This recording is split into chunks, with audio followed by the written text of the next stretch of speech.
White collar sleeper സെല്ലുകളെ തുടച്ചു നീക്കാൻ അന്വേഷണ ഏജൻസികൾ പരിശോധന ശക്തമാക്കുകയാണ്. ചാവേറായി ഉമറുമായി ബന്ധമുള്ളവരിലേക്കെല്ലാം അന്വേഷണം നീളുന്നുണ്ട്.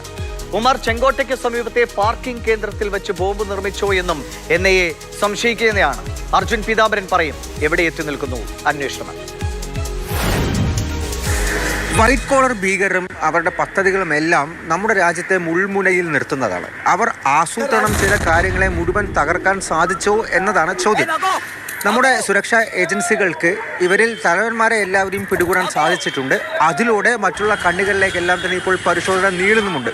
ഇപ്പോൾ കസ്റ്റഡിയിലുള്ളവരുടെ പക്കൽ നിന്നും ലഭിച്ചിട്ടുള്ള തെളിവുകൾ, ഏറ്റവും പ്രധാനമായിട്ടും ഡിജിറ്റൽ തെളിവുകൾ, മൊബൈൽ ഫോണും ലാപ്ടോപ്പും പോലെയുള്ളവ, അത് നിർണായകമായി മാറുന്നുണ്ട് മുന്നോട്ടുള്ള അന്വേഷണത്തിന്. പ്രത്യേകിച്ചും ഡിസംബർ 6-ാം തീയതി D6 മിഷൻ എന്നുള്ള പേരിൽ സ്ഫോടനം നടത്താൻ അവർ ഉദ്ദേശിച്ചു എന്നുള്ള വിവരങ്ങൾ ലഭിക്കുന്നു. അതിനോടൊപ്പം അവർ നിരന്തരം ആശയവിനിമയം നടത്തിയത് ചില കോഡ് വേർഡുകൾ ഉപയോഗിച്ചാണ്. ഒന്ന് D6 മിഷനാണ്, രണ്ടാമത്തേത് ബിരിയാണി, അതുപോലെ ദാവത്ത്. ഇതിൽ ബിരിയാണി എന്ന് പറയുന്നത് ബോംബുകളെ ഉദ്ദേശിച്ചാണ്, ദാവത്ത് എന്ന് പറയുന്നത് ആക്രമണത്തെ ഉദ്ദേശിച്ചാണ്.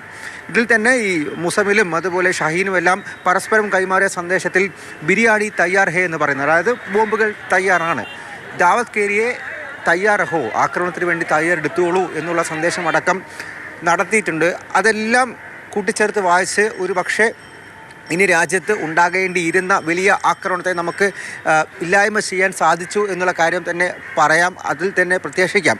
അപ്പോഴും ഈ കണ്ണികളെ, ഈ സ്ലീപ്പർ സെല്ലുകളെ പൂർണ്ണമായും ഇല്ലാതാക്കേണ്ട ഒരു ചുമതല നമ്മുടെ NIA അടക്കമുള്ള സുരക്ഷാ ഏജൻസികളെ സംബന്ധിച്ചിട്ടുണ്ട്.